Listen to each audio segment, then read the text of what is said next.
Hello guys, welcome back to a new video. तो आज हम लोग खेल रहे थे पबजी के टीयर वन स्क्रिम्स, जिसके अंदर काफ़ी सारी ऑफिशियल टीम्स थी, जैसे कि RIP, PH, जियान मारा, सेल्स, ब्लर और भी काफ़ी सारी अच्छी टीम्स थी।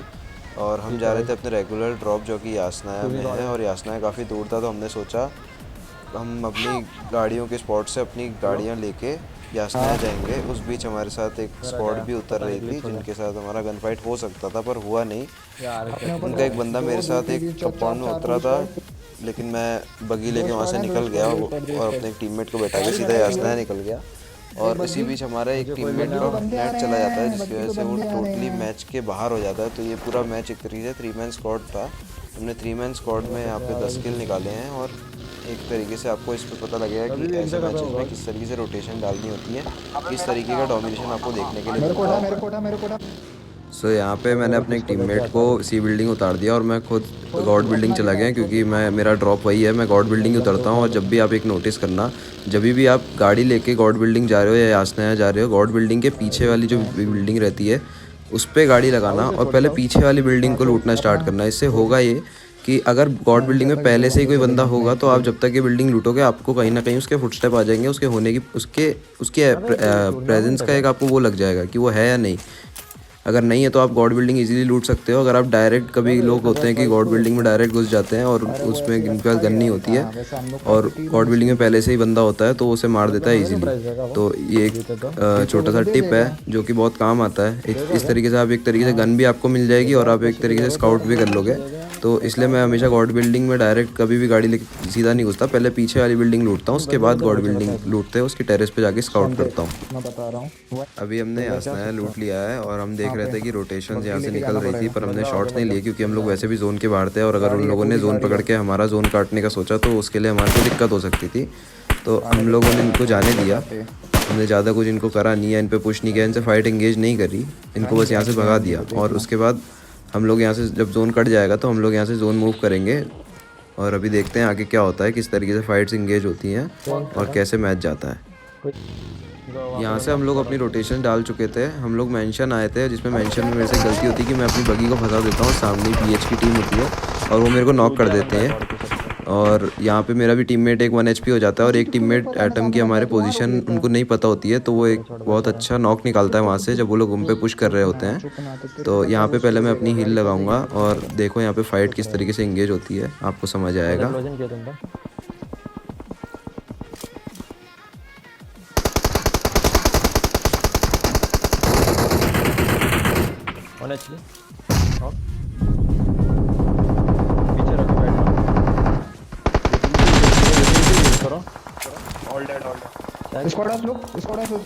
तो मेंशन की फ़ाइट के बाद जोन शिफ्ट मारा था और आगे की तरफ, तो हम लोग अभी वापस से जोन में आए और यहाँ पे हम लोग होल्ड करेंगे। यहाँ से हम कुछ किल्स उठाएंगे जो कि आपको देखने को मिलेगा अभी।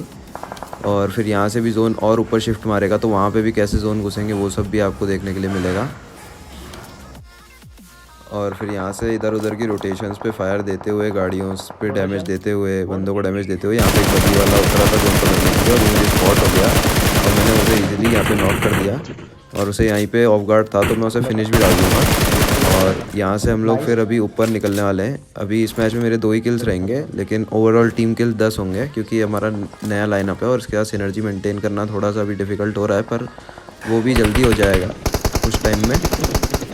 यहाँ पे हम लोग रुके थे, हमको जोन में जाना था। ऊपर काफ़ी टीम्स पहले से ही फाइट ले रही थी, हमको हिल के ऊपर जाके अपने लिए एक जोन बनाना था। तो मैं यहाँ पे स्काउट करने के लिए रुका था कि कहाँ पे जाके अच्छा जोन मिलेगा और वहाँ पे हम लोग खेल सकते हैं, कोई अच्छी रेंज वगैरह ढूंढ रहे थे। तो यहाँ पे अभी मैं राइट से जोन घुसने का ट्राई करूँगा और मैं अपनी गाड़ी की स्पीड थोड़ी धीरे ही रखूँगा, जिससे कि अगर कोई बंदा हो सामने या कहीं पर भी कोई जगह होल्ड हो रखी हो तो मैं वहाँ से फॉल बैक कर सकूँ, वहाँ पे गाड़ी वापस से घुमा सकूँ। लेकिन ऐसा यहाँ पे था नहीं, तो मैंने उतरते ही मुझे पता था राइट में बंदे, तो मैंने राइट में एक स्मोक करा जिससे कि मुझे वहाँ से ना पड़े। और मेरे टीममेट लेफ़्ट में थे, इसलिए मुझे वहाँ से तो पड़ने वाली थी नहीं, तो मैंने राइट में एक स्मोक डाला और यहाँ से अपने कुछ रैंडम नेड्स वगैरह ट्राई करूँगा मैं यहाँ से, लेकिन अनफॉर्चुनेटली उससे कोई नहीं फटेगा। और बाकी की आप देखो कैसी जाती है। तो यहाँ पे जोन वापस से एक शिफ्ट मारा था और जोन हम पे नहीं कट रहा था, बार बार हमको जोन में जाना पड़ता था, इसलिए हमारे किल्स भी नहीं निकल पा रहे थे। तो यहाँ पे सामने DT की स्क्वाड थी और यहाँ पे मैं चोक कर जाता हूँ थोड़ा। मुझे लगा बंदा पेड़ पे है, लेकिन वो यहीं सामने ही लेटा था जिसको एटम ने मार दिया था ईजी। और यहाँ पे मैं रेव होऊंगा और उसके बाद मैं राइट निकल जाऊँगा और फिर हमारा लास्ट 3v3 बचेगा जिस फाइट को हम निकाल लेंगे, और जिसमें मैं वापस एक बार थोड़ा हक देता हूँ और वहाँ पे मैं गन चेंज करने के टाइम पे ओवर कमिट कर जाता हूँ और वहाँ पे नॉक हो जाता हूँ, लेकिन मेरे टीममेट वहाँ पे उस लास्ट बंदे को भी मार देते हैं। ये शायद टॉडेक्स की स्क्वाड थी। और यहाँ पे अपनी हीलिंग्स वगैरह लगाने के बाद मैं राइट से, अब पता है हमको कि 3 ही बंदे बचे हैं, जिसको एक तो एट्रो ने नॉक दे चुका था और एक को मैं 1 HP कर देता हूँ। तो यहाँ पे मैं थोड़ा सा ओवर कमिट कर देता हूँ। मैं गन चेंज करने के टाइम पे मुझे पड़ जाती है और मैं नॉक हो जाता हूँ। पर वहाँ से लेफ्ट से एटम इट्रो कवर दे रहा था, जो एटम ने भी एक बंदे को काफ़ी लो करा था, और इट्रो यहाँ पे एक और नॉक देगा।